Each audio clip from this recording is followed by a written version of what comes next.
નમસ્કાર મિત્રો, સ્વાગત છે તમારું આપણી આ યુટ્યુબ ચેનલમાં જેનું નામ છે ગુજરાતી જીકેની જમાવટ.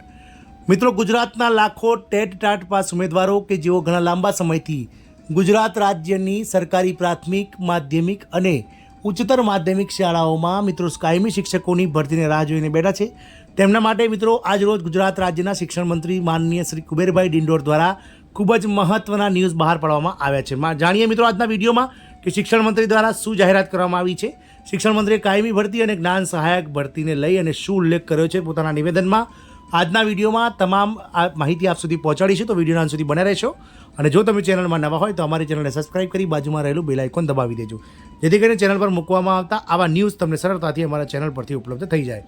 તો શિક્ષકોની કાયમી ભરતીની રાહ જોતા ઉમેદવારો માટે ખૂબ જ મોટા સમાચાર આવ્યા છે. આપ સૌ જાણો છો તે પ્રમાણે ગતરોજ સરકાર દ્વારા કાયમી શિક્ષકોની ભરતી ન કરાતા પહેલાં પ્રવાસી શિક્ષક યોજના અને તે યોજના નિષ્ફળ જતા ત્યારબાદ જ્ઞાન સહાયક પ્રોજેક્ટ એટલે કે જ્ઞાન સહાયક યોજના લોન્ચ કરી છે. અને અત્યારે હાલ તમામ જે જગ્યાએ ખાલી જગ્યાઓ શિક્ષકોની પડી છે પ્રાથમિક, માધ્યમિક અને ઉચ્ચતર માધ્યમિક શાળાઓમાં, ત્યાં સરકાર દ્વારા જ્ઞાન સહાયકોની ભરતી કરી 11 માસના કરાર આધારિત ફિક્સ પગારથી જે છે તે આ શિક્ષણના રથને આગળ ધપાવવાનું કાર્ય કરવામાં આવી રહ્યું છે. તો લાખો ટેટ ટાટ પાસ ઉમેદવારો ઘણા લાંબા સમયથી શિક્ષણ મંત્રીની કચેરી સાથે મિત્રો ગાંધીનગર ખાતે ઉગ્ર દેખાવો કરી અને ગત લોકસભાની ચૂંટણી પહેલાં પણ સરકારને મિત્રો પોતાની તરફ જે છે તે કાયમી ભરતી કરવા માટે મજબૂર કરવા માટેના પ્રયાસો કર્યા હતા, જેને અનુલક્ષીને ગત રોજ શિક્ષણ મંત્રી દ્વારા મહત્વની જાહેરાત કરવામાં આવી છે. અને 15મી જૂનથી કાયમી ભરતી થશે દર વર્ષે, અને જ્ઞાન સહાયક એ વૈકલ્પિક વ્યવસ્થા છે તેવું મિત્રો માનનીય શિક્ષણ મંત્રી કુબેરભાઈ ડિંડોરે કહ્યું છે. ગુજરાતના શિક્ષણ મંત્રી કુબેરભાઈ ડિંડોરે કહ્યું છે કે ગુજરાતમાં દર વર્ષે 15 જૂનની આજુબાજુ શિક્ષકોની કાયમી ભરતી થશે. જ્ઞાન સહાયકની ભરતી પર કુબેર ડિંડોરે કહ્યું હતું કે જ્ઞાન સહાયક એ હંગામી છે. રાષ્ટ્રીય શિક્ષણ નીતિ 2020 અને મિશન સ્કૂલ ઓફ એક્સલન્સના લક્ષ્ય મુજબ શિક્ષણના હેતુઓ અંતર્ગત પ્રાથમિક, માધ્યમિક અને ઉચ્ચતર માધ્યમિક શાળાઓમાં શિક્ષકોની ખાલી જગ્યાઓ નિયમિત ભરતી પદ્ધતિથી ભરવામાં ન આવે ત્યાં સુધી વિદ્યાર્થીઓના શૈક્ષણિક કાર્યમાં વિક્ષેપ ઊભો ન થાય તે હેતુથી જ્ઞાન સહાયક શિક્ષકોની કરાર આધારિત નિમણૂક કરવાનો નિર્ણય કરાયો છે. જ્ઞાન સહાયક યોજના મિશન સ્કૂલ ઓફ એક્સલન્સ પ્રોજેક્ટને ધ્યાનમાં રાખીને હંગામી ધોરણે આ યોજના અમલમાં મૂકવામાં આવી છે. ત્યારે રાજ્યમાં હાલ લાખો ટેટ ટાટ પાસ ઉમેદવારોએ રાજ્ય સરકાર દ્વારા કરાર આધારિત જ્ઞાન સહાયક યોજનાનો વિરોધ કરી રહ્યા છે અને તેના માટે ઠેર ઠેર આવેદનપત્રો આપી રહ્યા છે. હવે ગુજરાતમાં શિક્ષણ મંત્રી કુબેરભાઈ ડિંડોરે કહ્યું છે કે ગુજરાતમાં દર વર્ષે 15 જૂનની આજુબાજુ શિક્ષકોની કાયમી ભરતી થશે. શિક્ષકોની કાયમી ભરતીની રાહ જોતા ઉમેદવારો માટે આ ખૂબ જ મોટા સમાચાર છે. રાજ્યમાં શિક્ષકોની વ્યાપક ઘટ છે, જેના કારણે સરકાર દ્વારા પ્રવાસી શિક્ષકોની નિમણૂક કરવામાં આવતી હતી, પરંતુ ચાલુ વર્ષે એક પણ શાળામાં પ્રવાસી શિક્ષક મૂકવામાં આવ્યા નથી.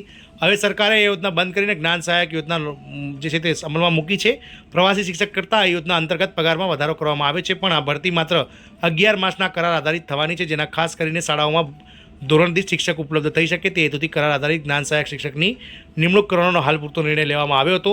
આ યોજના હેઠળ નિમણૂક મેળવેલ ઉમેદવારોને પ્રાથમિક વિભાગમાં 21,000 રૂપિયા, માધ્યમિક વિભાગમાં 24,000 રૂપિયા અને ઉચ્ચતર માધ્યમિક વિભાગમાં 26,000 રૂપિયા ઉચ્ચ માનદ વેતન આપવામાં આવશે.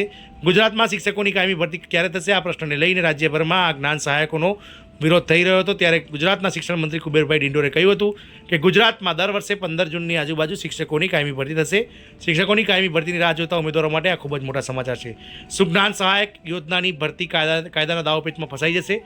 25,000થી વધારે ઉમેદવારોએ શિક્ષક બનવા માટે જ્ઞાન સહાયકની ભરતીમાં ફોર્મ ભર્યું છે, અને તે ઉમેદવારોનું શું થશે? આ સવાલોના જવાબમાં શિક્ષણ મંત્રીએ આપતા કહ્યું હતું કે જ્ઞાન સહાયકની ભરતી કોઈ કાનૂની દાવપેચમાં ફસાવાની નથી. જ્ઞાન સહાયકની ભરતી પર કુબેરભાઈ ડિંડોરે કહ્યું હતું કે જ્ઞાન સહાયક એ હંગામી ભરતી છે, આ સિવાય પણ કાયમી ભરતી થવાની છે અને કાયમી ભરતી થઈ પણ રહી છે, પરંતુ કેટલાક લોકો જે શિક્ષકોની ભરતી માટે પણ લાયક નથી તેઓ ભ્રમ ફેલાવી રહ્યા છે.